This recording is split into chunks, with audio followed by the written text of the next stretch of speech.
Et aussi, je te signale on t'entend pas du tout. Ah, j'avais coupé le son, désolé. D'accord, donc si tu peux reprendre, s'il te plaît. Bon, on est là, on est bon. Alors, je vous disais, vous savez que donc, la paracha de Bereshit, elle se passe en 1000 ans d'histoire. C'est-à-dire toute la paracha de la semaine dernière, c'est 0 à 1000, et la paracha de Noach, c'est de l'an 1000 à l'an pratiquement 2000. Exemple, si je vous demande, qu'est-ce qui s'est passé en 1948 ? Ton premier réflexe, c'est de répondre quoi ?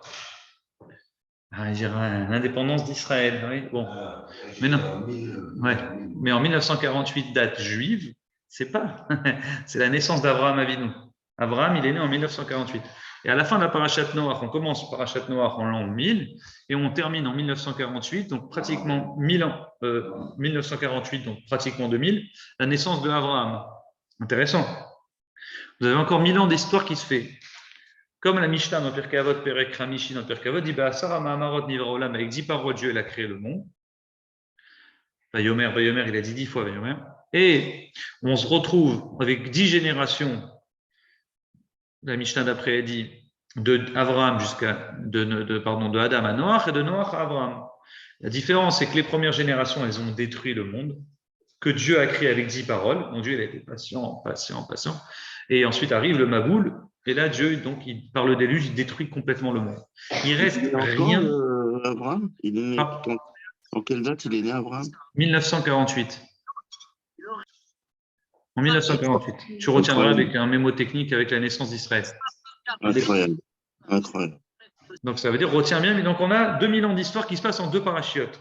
Après, ce qui est très drôle, c'est que tu regardes la parachat de Lech Lecha, on va commencer à parler d'Abraham, Yitzhak, Yaakov, Moshe, la sortie d'Égypte, le don de la Torah, la sortie d'Égypte, etc. Il n'y a pas beaucoup de temps qui va s'écouler. Il y a combien de temps qui vont s'écouler ?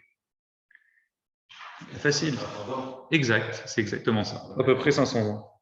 D'accord ? Très facile à retenir. Pourquoi ? Parce que voilà, c'est le temps qu'Abraham, Brit Ben Abetarim, Dieu lui dit, pendant que tes enfants ils seront esclaves dans une terre qui n'est pas la leur pendant 400 ans. Ok, à peu près 500 ans à la louche.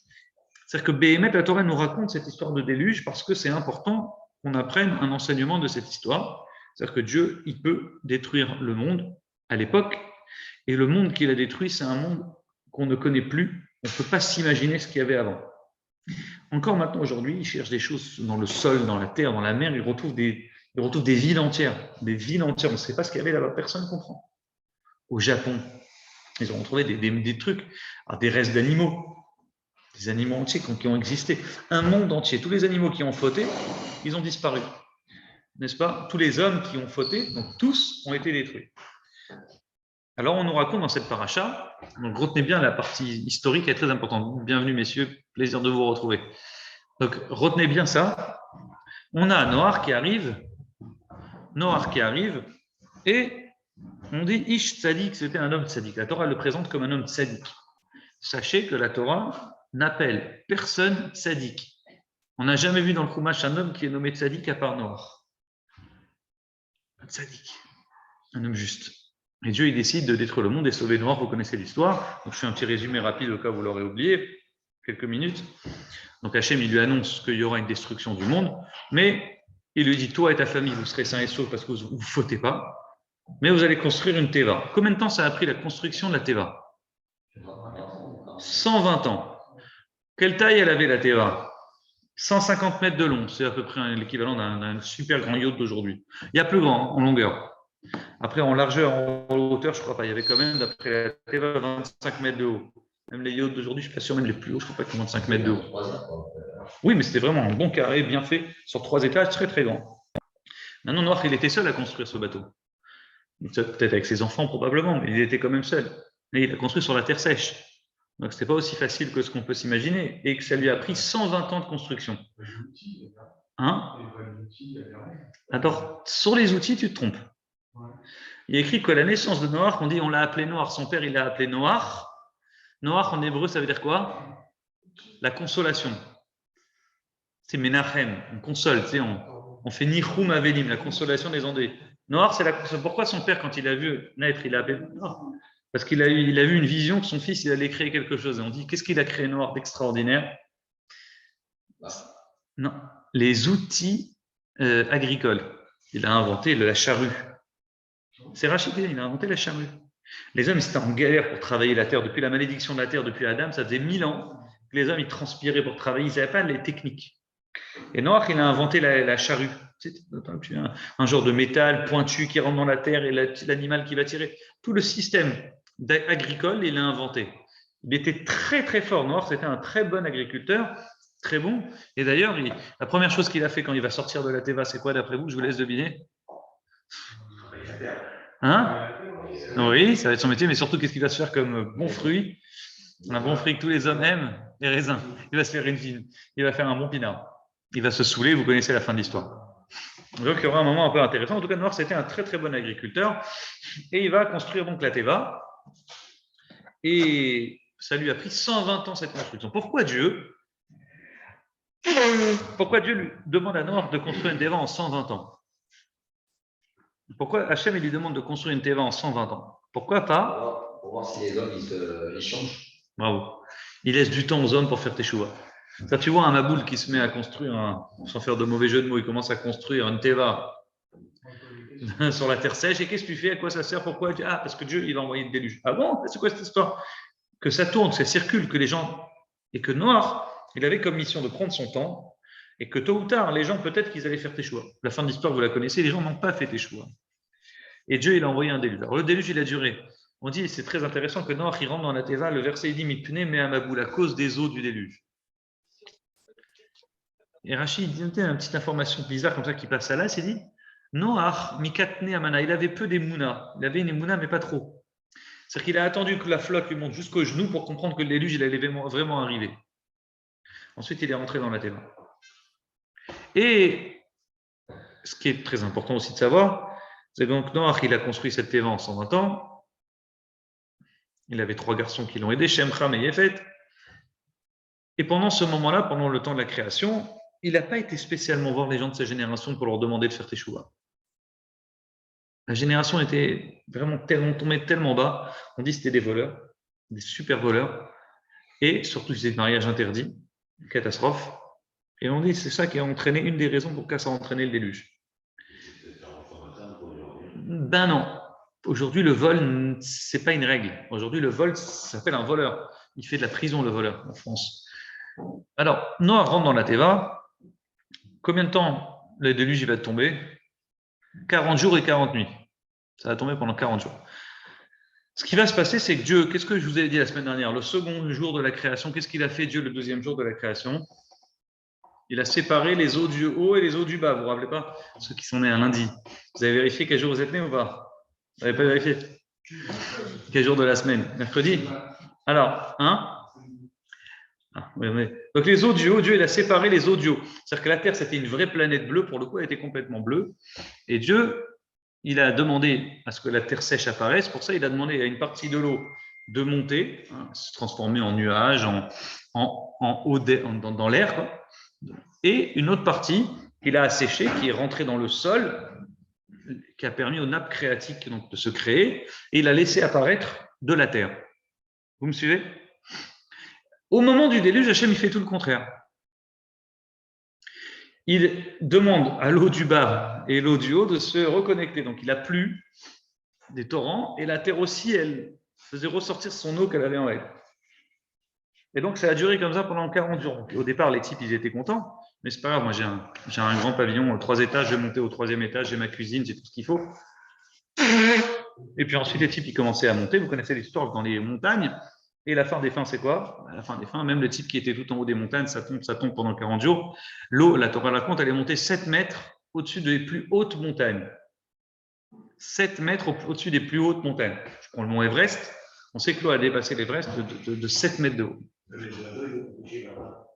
Non, pas les oiseaux, les oiseaux étaient dans la Teva. Les volailles étaient dans la Teva. Donc Noach, il avait l'obligation de ramasser tous les animaux. Donc ceux qui pouvaient, il les a rentrés dans la Teva. Ceux qui ne pouvaient pas, ils sont rentrés tout seuls dans la Teva. Ok? Pardon? Tous les animaux qu'on connaît aujourd'hui, ils étaient dans la Teva. Les insectes? toute la population des animaux, sauf les poissons. C'est une question, ça, à 100 000 euros. Chaque année, tout le monde me la pose. Et t'inquiète pas que les Chachamim, ils ont pensé à cette question. Comment on peut rentrer tous les animaux dans la Teva? D'abord, c'est pas énorme. Un lion, une lionne, il ne faut pas non plus croire que c'est énorme. Il y avait un lion, une lionne. Dans le monde. Ouais. Ah, il a pris un lion, une lionne. Ah, ça, les autres animaux, ils sont morts. Ils sont tous morts. Ils sont tous Ah, morts. ils sont tous morts, les autres animaux.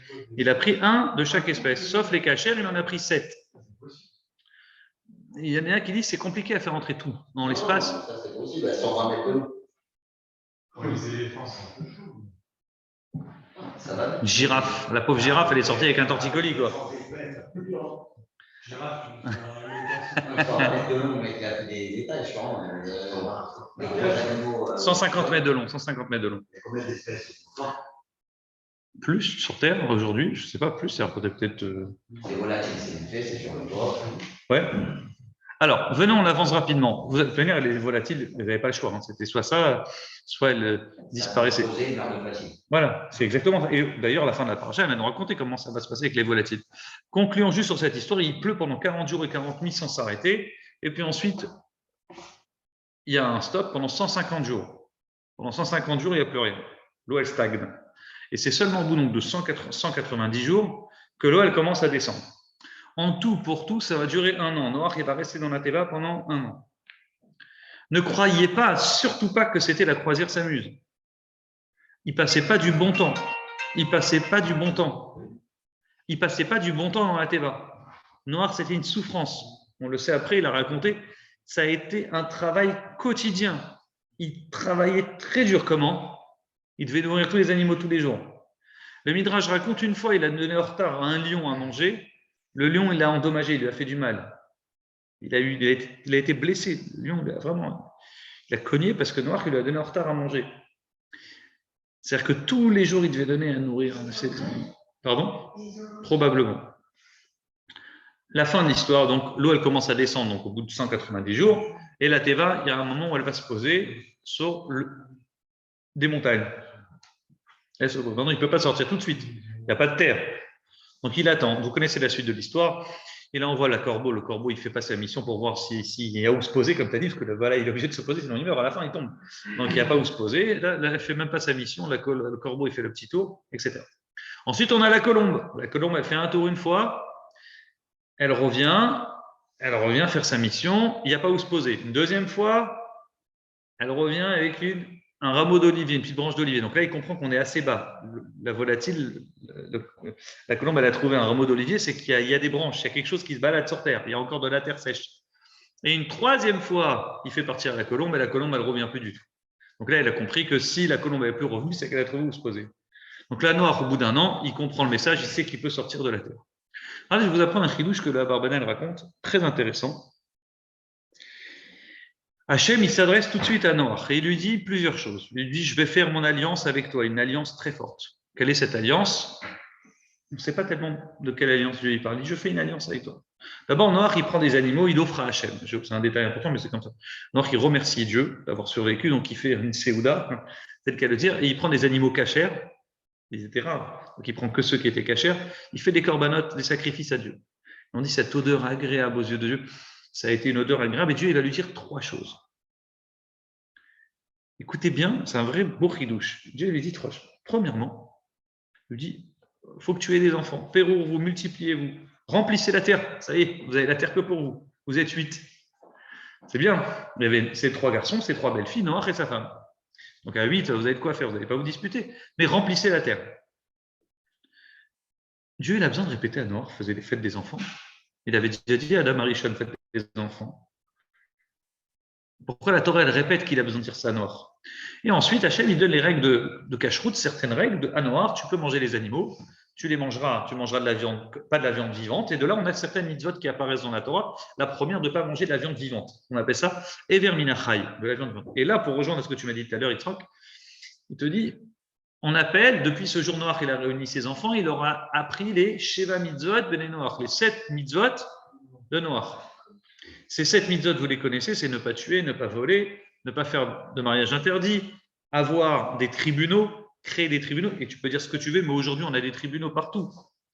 On a des tribunaux dans le monde entier. Même dans les pays les plus fous, pas démocratiques, il y a des tribunaux. Tu sais pas n'importe quoi, c'est pas l'anarchie. Donc, on voit que Noach, il a imprégné ses idées par l'humanité. Donc, on voit que avoir des tribunaux, ne pas manger de la viande vivante, ne pas maudire Dieu, etc. Donc, toutes ces mitzvot, elles ont été données par Noach pour que le monde tienne. Donc, Hachem s'adresse à lui et il lui dit, faites des enfants, multipliez-vous la terre, vous mangerez les animaux comme ça et pas comme ça. Et, bien sûr, il lui dit, n'aie pas peur. Et la Barbanel s'interroge. Écoutez bien ça, il dit, pourquoi il a besoin de lui dire, faites des enfants? Première remarque. Pourquoi Hachem il dit, je fais mon alliance avec toi? De quelle alliance il parle? Et enfin, pourquoi tout d'un coup, maintenant, il nous donne quelques règles de cache-route, certains animaux comme ça? Si tu veux les manger, tu mangeras comme ci, tu mangeras comme ça. Ce texte que vous allez lire, lis-le Shabbat en hébreu, vous n'allez vraiment pas comprendre c'est quoi cette alliance que Dieu il fait avec Noach. Le Ababanel, il ramène un chidouche très intéressant en disant comme ça. Noach, il ne voulait pas sortir de la Teva, il est sorti, mais il avait une angoisse très très forte. La première de ces angoisses, c'est « je ne ferai plus d'enfants ». Je ne veux plus avoir d'enfants. J'ai une question en fait. Avant qu'ils mangent la Teva, les animaux pas cachés étaient cachés? Non. Les animaux pas cachés? Non. C'est normal qu'après la Teva, ils sont toujours pas cachés. Exact. Ça existait la question? Mais j'y arrive. Attends. Alors déjà ça, du point de vue de Noach. Attends, on va y arriver. Mais vous êtes bon là, vous êtes dans le sujet, je suis très content. Donc petit 1, Noach il s'inquiétait, j'y arrive dans ce que tu m'as dit, je botte pas en touche. Il avait très peur, il ne voulait plus avoir d'enfants. Il a dit c'est fini pour moi et je vais t'expliquer la logique, elle est très simple. Il était traumatisé. Mettez-vous bien dans la tête du personnage. Il voit l'humanité, le monde qu'il a connu qui disparaît. Tu es le seul homme avec ta femme et quelques enfants qui ont survécu. Tu entends tes amis, ta famille, tout le monde en train de hurler à la mort. Tu entends tous s'écrouler. Tu entends les derniers survivants qui essayent de nager. Le grand nageur, il tient 24 heures. D'accord? Et après, c'est terminé. Il voit un monde sous ses yeux disparaître. Donc, il dit à quoi ça sert d'avoir des enfants? Si après mes enfants, dans 100 ans, 200 ans, mes descendants, ils feront encore des bêtises, Dieu il enverra encore un déluge et détruira la terre. Ça sert à rien. Petit 1. Petit 2. Il s'inquiète, un truc tout bête, on n'y a pas pensé. Quand il se retrouve, il sort de la Teva, il se retrouve avec qui sur Terre? Ouais, et aussi avec plein de bêtes sauvages autour de lui. Les bêtes sauvages, qu'est-ce qu'elles vont manger? Ça va être lui le steak. Il a très peur des animaux sauvages. Attends, j'y arrive, c'est magnifique. Il va manger quoi, lui? Et lui, personnellement, qu'est-ce qu'il va manger? Il sort de la Teva, mais il n'y a plus rien à manger. Il avait des réserves de nourriture probablement dans la terre. Maintenant, on sort de la terre. Tu vas dire, oui, mais il n'a qu'à travailler. C'est un agriculteur, il n'a qu'à travailler la terre et puis mais il faut attendre un an. Alors Dieu, il répond à ses craintes. Il lui dit, petit, fais les enfants. Pérour-vous. Il lui répète la mitzvah qu'il a dit à Adam Arishon. Vous avez la force, ayez des enfants. Ne dis pas, je m'arrête. N'aie pas peur. Ah, tu me dis, oui, mais un jour, le monde, il sera détruit. Hachem promet que tout ce que vous avez pu voir dans les films ou entendu quand vous étiez jeune, plus maintenant j'imagine, mais ouais, la destruction du monde, le tsunami géant, tout ça. Hachem, il promit, plus jamais, il promet, alors je fais une alliance avec toi, plus jamais je détruirai le monde. Même si les hommes y fautent, parce que je sais que l'homme, il est intrinsèquement mauvais. C'est-à-dire qu'en fait, il est mauvais, il faut qu'il fasse un combat pour être bien. C'est-à-dire naturellement, la nature d'un homme, c'est de faire des bêtises. Donc, il te dit, c'est très difficile pour lui d'être juste et bien. C'est un effort. Donc, je comprends, je ne peux plus détruire le monde général, faire une destruction générale comme ça. Si je détruis, il ne néglige pas de détruire partiellement certaines choses. Exemple, on a vu ça chez Sédom. La ville de Sédom, elle a été rasée avec, vous connaissez l'histoire avec Abraham. On en reparlera à la fin du cours. Donc, des destructions partielles, oui, un tsunami en Indonésie en 2005, oui, mais pas une destruction générale. Vous me suivez? Il est rassuré. Il lui dit, mon alliance, quelle alliance? L'alliance que j'ai faite avec Adam Arishon, laquelle était-ce? Celle que Adam, il était tout seul exactement comme toi il y a 1000 ans. Plus, il y a 1600 ans. J'ai oublié de préciser, la parashat Noach, elle commence quand Noach est né en l'an, donc 1000 à peu près.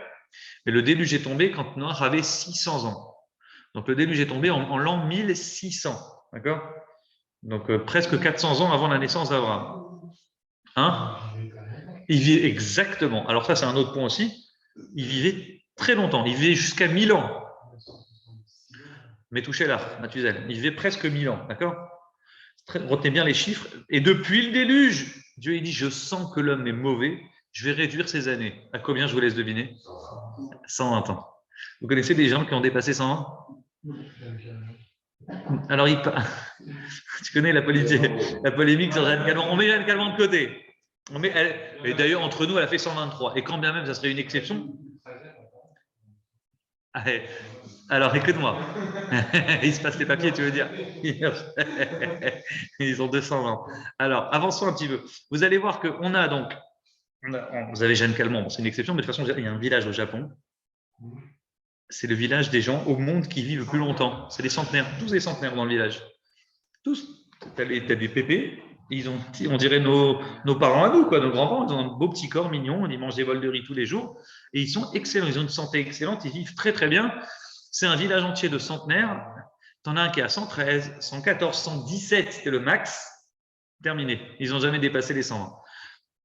Donc Dieu il dit, j'ai vu que l'homme est mauvais, donc je vais réduire ses années. Et effectivement, il vivait jusqu'à presque 1000 ans. Et on voit qu'à partir de Noach, ça va en descendant. Donc Noach, il a dépassé les 900. Et puis on voit, ça a descendu. Toute la paracha, ça va en descendant, 600, 400. On a Abraham 175 ans. Waouh! Yaakov, 137 ans. Yosef, son fils, 110 ans. Après Moshe, il a fait coco pour l'époque, 120 ans. Et la Torah, elle conclut avec ça. Moshe a vécu 120 ans en bonne santé, de façon magnifique, et c'est le maximum que Dieu lui a donné parce que c'est au maximum qu'on pouvait arriver. Bon, revenons au sujet de la Dja Barbanel, et après je conclurai avec un magnifique enseignement du Rabbi. Donc Noach, il s'inquiétait pour les enfants. À quoi ça sert? Dieu lui dit, t'inquiète, tu peux avoir des enfants, peuple le monde, il n'y a pas de problème de place. Le monde est à vous, mais il n'y aura plus de destruction générale. Bien sûr, Noach, il fait très attention. Il apprend. Vous avez vu le déluge? Vous avez vu Shem Ham Yafet? Vous avez vu le déluge? Vous ne voulez pas que ça recommence? Faites attention.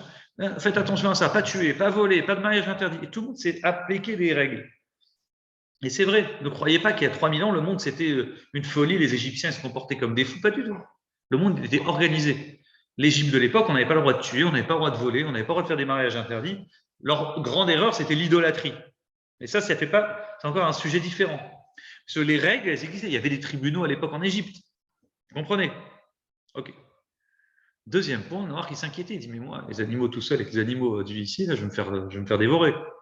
Alors il répond, il lui dit, écoute, je vais faire mon alliance que j'ai faite avec Adam Arishon. L'alliance que j'ai faite avec Adam, c'était qu'il était comme toi, seul au monde, quand je l'ai créé. Est-ce que les animaux l'ont attaqué? Non. Il avait une bracha. Les animaux sentaient chez l'homme une neshama, une âme spéciale. C'est comme toi, demain tu vois un ange, tu ne peux pas l'attaquer. Donc l'homme, par rapport à l'animal, il a une force spéciale que l'animal n'a pas envie d'attaquer. Sauf si l'homme se comporte comme une bête sauvage. Très intéressant. On a eu des grands prophètes. Daniel, il a été jeté dans la fosse aux lions. Vous connaissez l'histoire? Bon, il n'a pas été attaqué. Beaucoup disent que ce n'est pas un miracle. Que Daniel n'a pas été le prophète Daniel dévoré dans la fosse aux lions, ce n'est pas un miracle. C'est juste normal en fait. Les animaux ne veulent pas attaquer les humains. Sauf si l'homme il décide de se comporter comme une bête sauvage. Vous comprenez? Avançons un petit peu. Donc il lui dit, t'inquiète. Donc Noach, célèbre Elohim, il a une image de Dieu. Lui et ses enfants, ils sont protégés, les animaux ne l'attaquent pas. Maintenant, Noach, il s'inquiète d'une troisième et dernière chose. Quelle est la chose qui s'inquiète? Je vous ai dit tout à l'heure. Manger. Qu'est-ce que je vais manger? Qu'est-ce que Dieu lui dit? Je t'autorise, une nouvelle autorisation qu'il n'y avait pas avant, de manger de la viande. Avant le déluge, les hommes ne mangeaient pas de viande. Les hommes étaient végétariens. Ce que je vous dis là, la Torah le dit. Hein. Avant le déluge, Adam, Rishon, le père de Noach, ne mangeait pas de viande. Ils ne mangeaient pas de viande. Les gens, ils mangeaient ce que tu veux. Ils mangeaient des fruits, des légumes, des céréales. Comme un végétarien d'aujourd'hui. Pas des mamoulas véganes. Hein. Je te parle des végétariens. Non, bon, on ne mange pas de viande. Pourquoi tu veux manger une viande? Une viande, c'est quelque chose qui ressemble à l'homme d'une certaine manière. On ne va pas manger. C'est une bonne question. Je ne sais pas. Je me suis posé la question que j'ai préparée pour les poissons. Mais ce qui est sûr, c'est qu'ils ne mangeaient pas de viande. Et Dieu, il autorise à Noach à manger de la viande. Pourquoi il autorise maintenant à manger de la viande? Parce qu'il n'avait rien d'autre. Il lui dit le temps, pendant quelques années où tu as l'agriculture qui va reprendre et tu vas pouvoir permettre à la terre de revivre, il faut bien que tu manges quelque chose.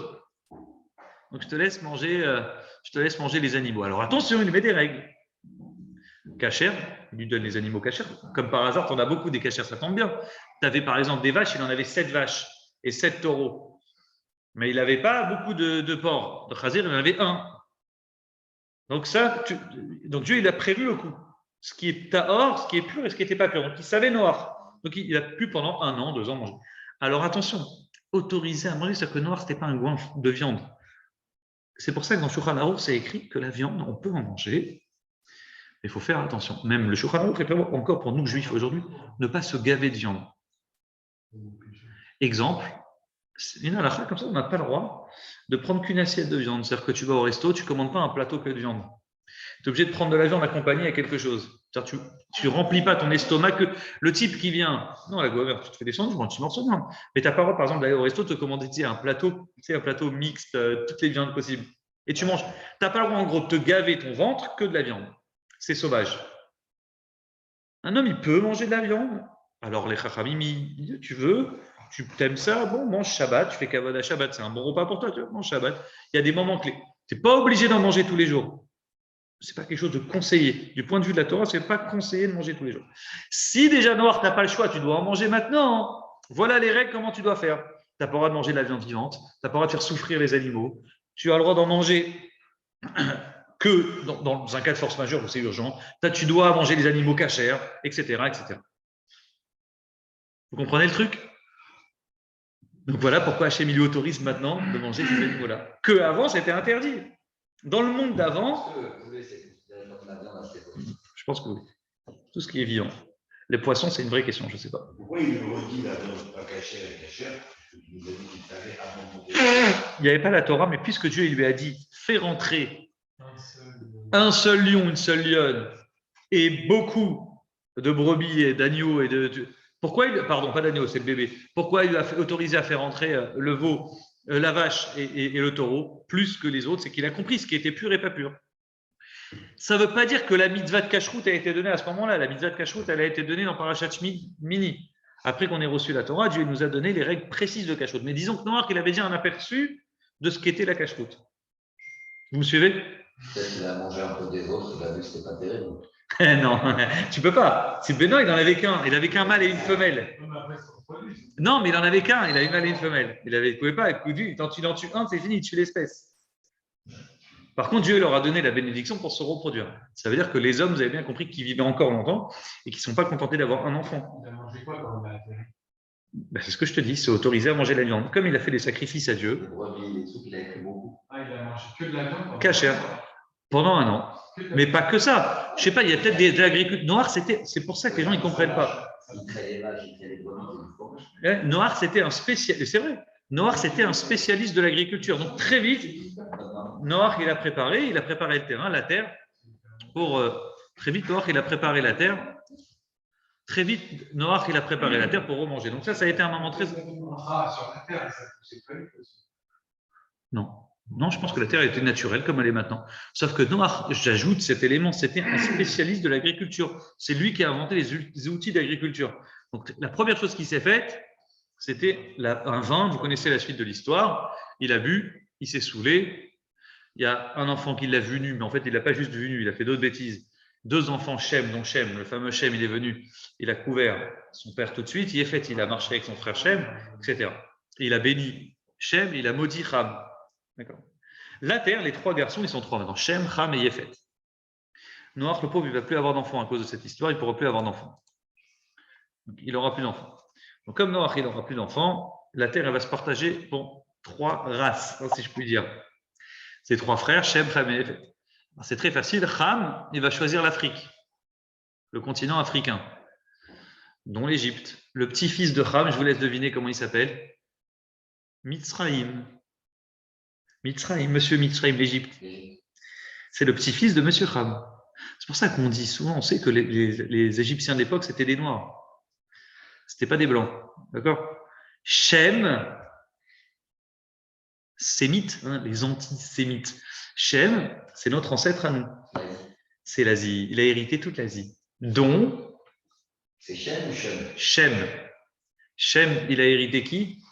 Il a hérité donc toute l'Asie, d'où la terre d'Israël, la terre de Canaan. D'accord? Donc c'est très intéressant. Ils sont partagés la terre assez facilement. Yéfet, il y a une grande discussion. Qu'est-ce qu'il a pris? Qu'est-ce qu'il était exactement Yéfet? Plusieurs avis qui vont. Le plus simple, ils vont dire c'est l'Europe. Yéfet. D'autres, mais ça n'existait pas. Comment ça, ça Non. n'existait pas? Ça existait toujours. Mais... Est-ce que c'est considéré comme l'Européen, le troisième? Le continent, l'Amérique. Ah, alors ça c'est simple. Alors j'ai posé la question à des spécialistes. Les gars que tu connais du continent américain, ils ont été plus tard. Plus tard, ils ont pris des bateaux, ils ont commencé à peupler cette terre, mais c'est venu après. Et c'est pas impossible. Ce qu'il a réussi à faire, comment s'appelle-t-il, avec sa caravelle, Christophe Colomb, c'est possible que tu as des petits malins bien avant qui ont su le faire et qu'on peuplé cette terre, mais on ne le sait pas. On n'a pas d'indice sur ça.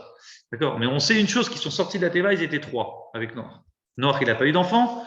Et les 3. Maintenant, les 3, ils ont eu le temps d'avoir des enfants, parce qu'ils vivaient longtemps à l'époque. Donc, ils n'avaient pas un enfant ou 2 enfants. Ils en avaient des milliers chacun. On ne dit pas où il va voir. On parle de ces 3 fils et Noach et gros.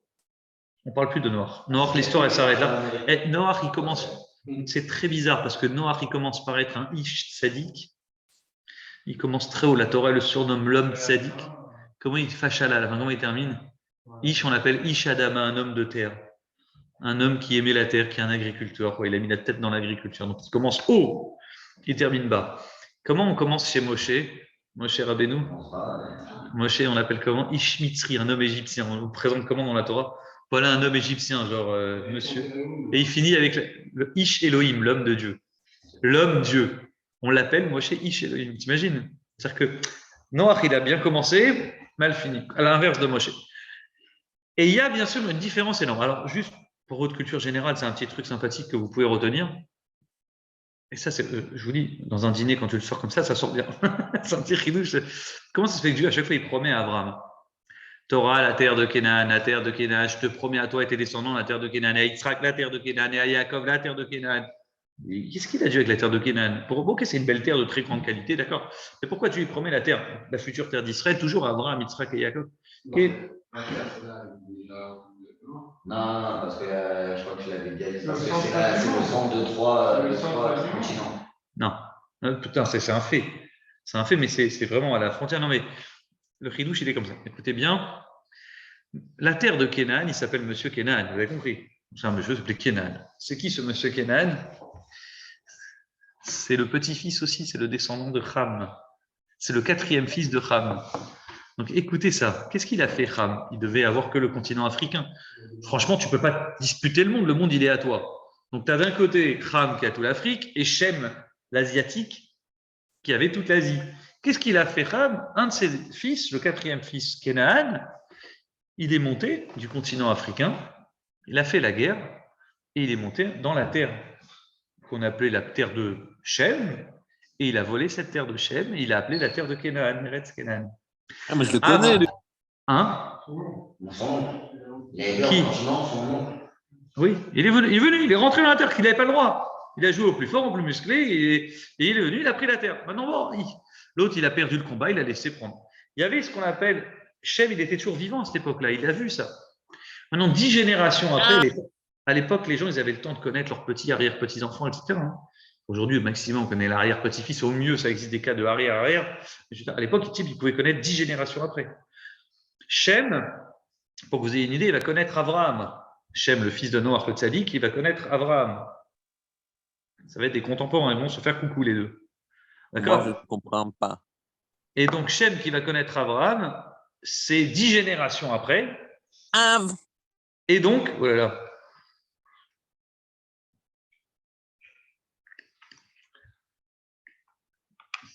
C'est pas ça.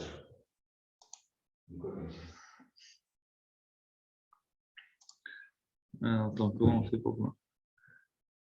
Alors, avançons. Donc, Shem, je vous disais quoi? Il a connu Abraham 10 générations après. Non, la terre de Shem, à l'époque, elle était belle. C'était une grande terre, que la future terre de Canaan. Shem, c'est son père, Noach, c'est son père. Mais 10 générations après, Abraham, il vient en 1948. Donc, il a connu, si tu veux, Shem. Noach, il est né en l'an 1000. Exact. Est-ce qu'ils se sont connus? Je ne sais pas. De peu. Je sais que Noach, il a dépassé les 900 ans. s'ils se sont connus, c'est vraiment de peu. Mais ce qui est sûr, c'est que Noach, il a connu son aïeux, son vrai aïeux, c'est Shem. C'est très drôle, les gens vivaient encore longtemps. Ça fait qu'Abraham, qui vient le descendre 10 générations après le tzaddik, il voit sa terre, il voit son maître, son arrière-grand-père Shem, le tzaddik, qui lui dit, écoute, cette terre, elle était notre terre à nous, et on nous l'a prise. Et Hachem, il promet à Abraham, la terre de Canaan reviendra à toi et tes descendants, parce que toi, tu es un tzaddik. Elle reviendra aux Sémites, à toi et tes descendants. Et pas à Ham, et pas à Canaan, qui est le fils de Ham. Vous m'avez suivi? C'est un petit chidouche, ça sort bien.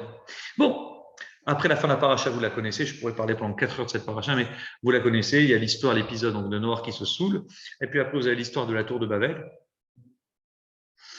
Et donc à la fin, on nous cite toutes les générations jusqu'à 1948 à Abraham. Magnifique, fin de la paracha.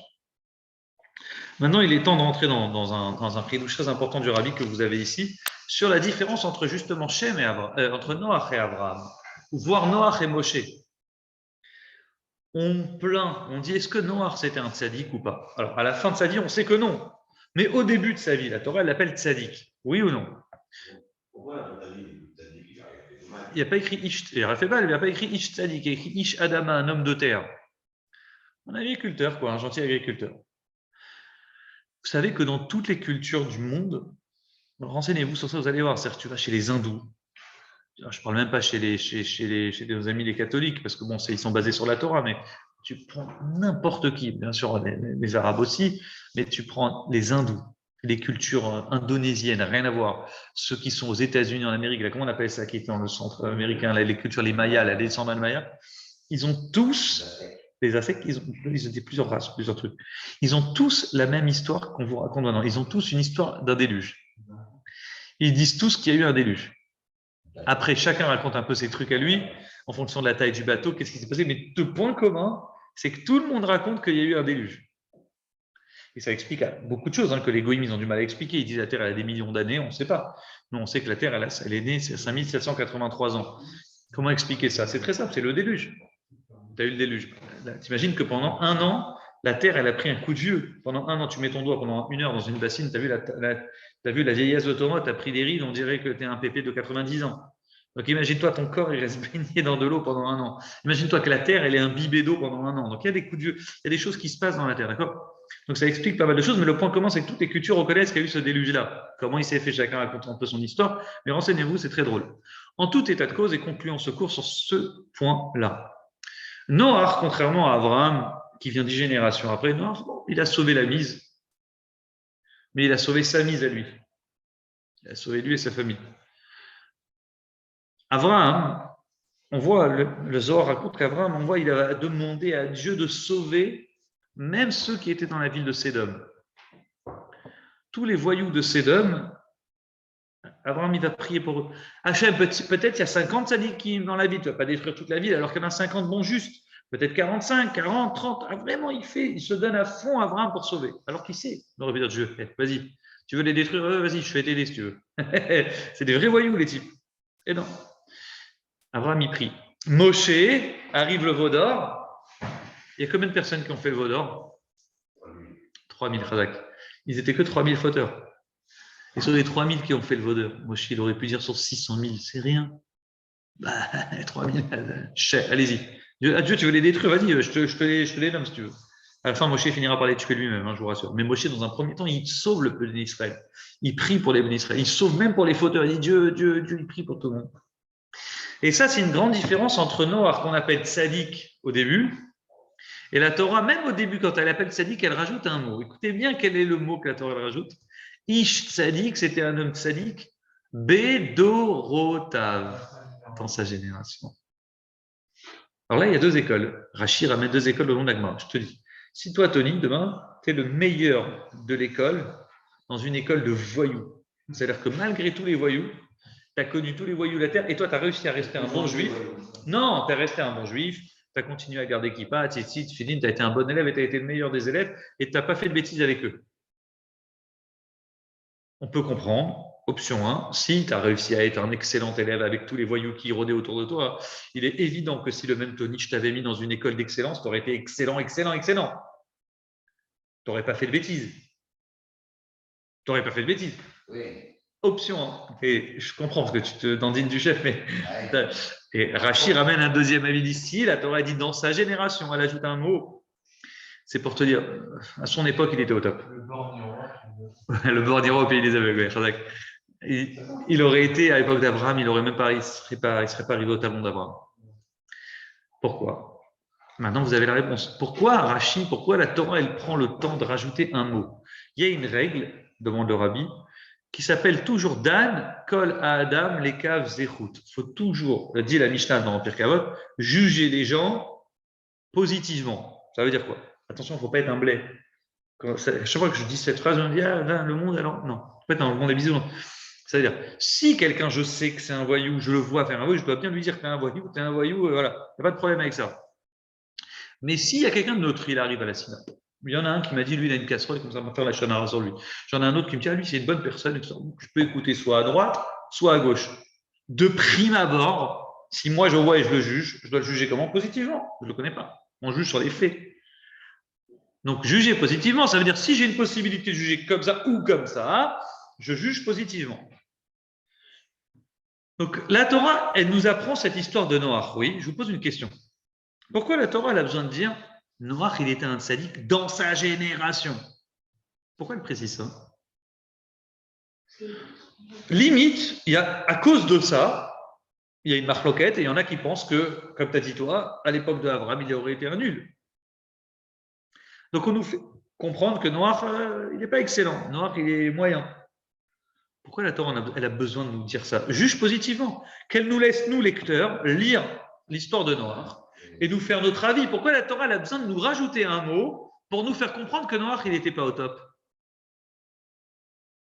Vous comprenez le problème?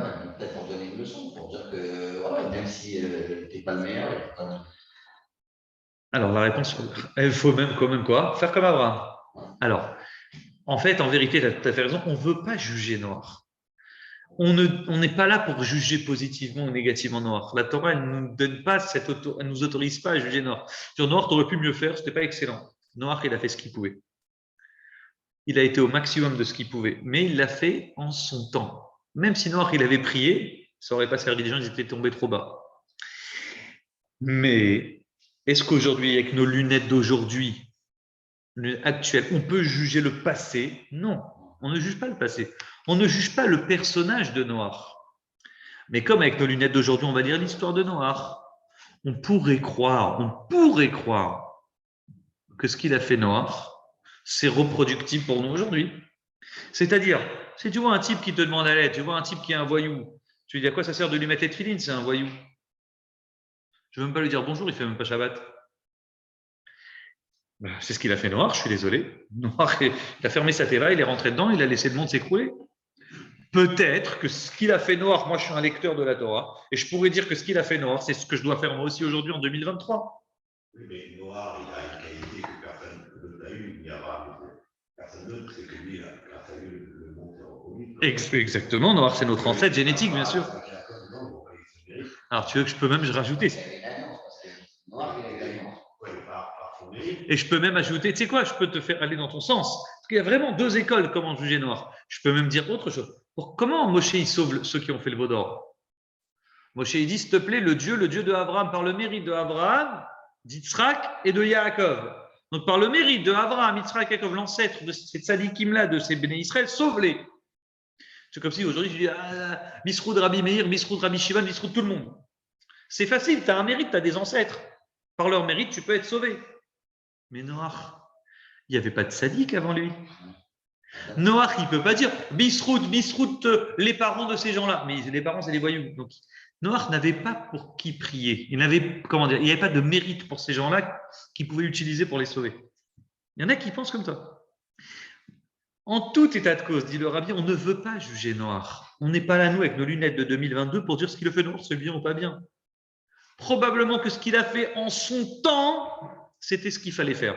Mais le mais, il est important. De peur que nous, les lecteurs d'aujourd'hui, on pense que ce qu'il a fait Noach, c'est reproductible, c'est reproductible pour nous aujourd'hui. On pourrait faire pareil avec notre entourage juif ou nos amis. Ils sont là. Il dit, dans sa génération, sache que ce qu'il a fait, why not?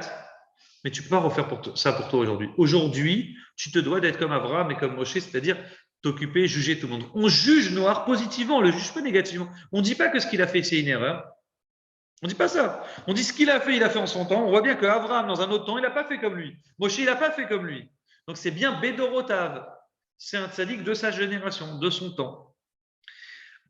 C'est comme aujourd'hui, on vit un monde bizarre. C'est-à-dire que les types, ils sont là, ils sont en train de faire des procès parce que ton grand-père, il t'a mis une claque. Ah oui, mais nous, aujourd'hui, on ne fera plus les enfants. Je ne comprends pas pourquoi ton grand-père. Mais quel rapport? Tout le monde à l'époque. Ouais, moi, à l'école, on me frappait. Mais toi, à l'école, c'est pas que toi, c'est pas que à l'école juive. Toutes les écoles, même en France, c'était comme ça. Mais le type, il a fait l'école Goy, il va te raconter, les types qui ont votre âge, 40 ans, 45 ans, il va dire, moi, quand j'étais à l'école Goy, à Choisy-le-Roi ou je ne sais pas où, mon prof de maths, il me mettait des tartes. Donc, c'était une génération entière. C'était un monde comme ça. On ne peut pas juger avec nos lunettes d'aujourd'hui ce qui se passait avant. C'est possible que les types d'avant, ils avaient plus de chesed avec leurs élèves malgré les tartes que ce qu'ils ont les profs d'aujourd'hui. Hachem, il avait bien noir qu'il allait envoyer le livre. Tout à fait. Lui, il s'est dit, peut-être à l'époque, il s'est dit, ça ne sert à rien d'aller. Il aurait pu tenter quand même sa chance. Il aurait pu tenter de dire, les gars, il y aura le déluge, faites tchouva. Et probablement qu'il l'a fait, mais quand on lui posait la question. Alors, pourquoi tu construis ton bateau? Il répondait aux gens. Dieu m'a dit c'est qui Dieu, c'est quoi Dieu?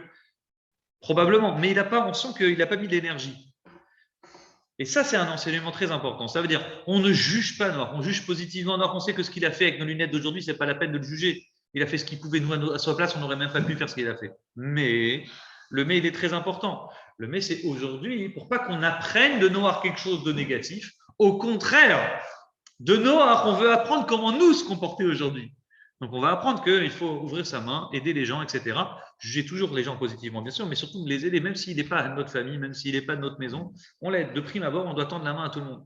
On ne pose pas de questions. Ça, c'est l'enseignement de la paracha. Aider les gens au maximum de notre potentiel et de notre pouvoir, et voir plus, comme il a fait Abraham, comme il a fait Moshe, il était prêt à s'effacer du livre de la Torah pour sauver les béné Israël. Donc, c'est vers ça vers quoi on doit tendre. Si Dieu veut, Hachem, il nous donne la force que cette année, on a démarré à peine l'année, mais que ce soit vraiment la dernière année, 5783, Parashat Noach. Hachem, il nous a dit, enlevez le maboul, il n'y aura plus jamais de déluge, il n'y aura plus jamais de problème. Maintenant qu'il puisse nous emmener que des berachot, des bénédictions. Allez, à Good Shabbos. Shabbat Shalom.